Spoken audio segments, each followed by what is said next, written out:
नमस्कार मंडळी. तर आजचा नवीन प्रश्न बघूया. आर्टिकल व्ह्यूज हा प्रश्न लेट कोड मध्ये आहे.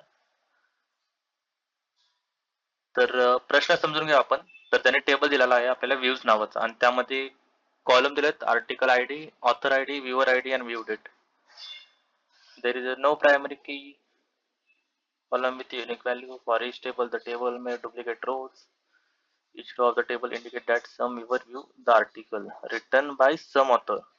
अच्छा, म्हणजे आर्टिकल आणि व्ह्यूअर सेम असू शकतात. ओके. हा बरोबर. Note that equal author ID आणि viewer ID indicate the same person. तर ऑथर आयडी आणि व्ह्यूअर आयडी हा सेमच आहे. तर प्रश्न समजून घ्या. Write a solution to find all the author that view at least one of their own articles. तर असा लेखक बघायचा आहे की ज्यांनी स्वतःचाच एक लेख तरी पाहिला आहे. Return the result table sorted by ID. अच्छा, तर आपल्याला फक्त आयडी पास करायचे असेंडिंग ऑर्डर मध्ये. चालेल. तर इनपुट टेबल असा आहे, व्ह्यूज टेबल आर्टिकल. ओके. तर चला आपण क्वेरी लेवल चालू करू. सिलेक्ट.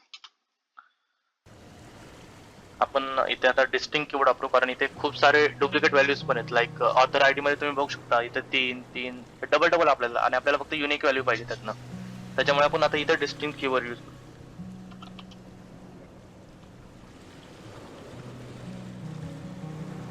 आपल्याला ऑथर आयडी काढायचं, त्यामुळे आपण इथे ऑथर टाकू.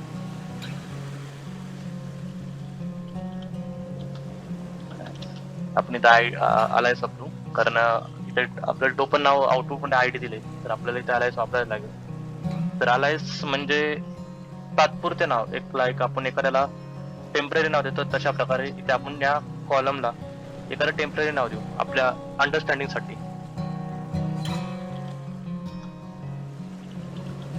तर आपण इथे आता टेबलचं नाव पास करू.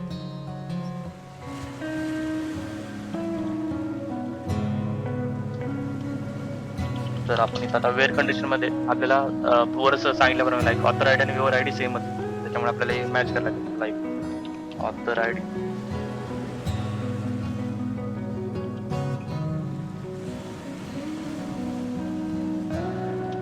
इज इक्वल टू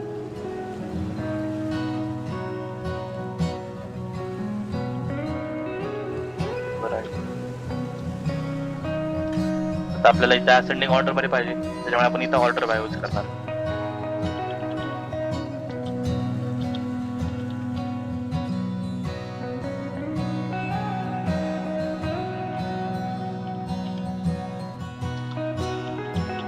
तर आपण इथे एएससी वापरतो, पण असेंडिंग साठी आपण एएससी वापरतो. आणि जर समजा आपल्याला उलट पाहिजे असेल, लाईक चढत्या क्रम आणि उतरत्या क्रम, चढत्या क्रमासाठी आपण असेंडिंग वापरणार आणि उतरत्या क्रमासाठी आपण डिसेंडिंग वापरतो. लाईक डिसेंडिंग अशा प्रकारचे. तर आपल्याला असेंडिंग मध्ये पाहिजे म्हणून फक्त आपण आता असेंडिंग मध्ये घेणार. तर आपण एक क्वेरी रन करून बघूया.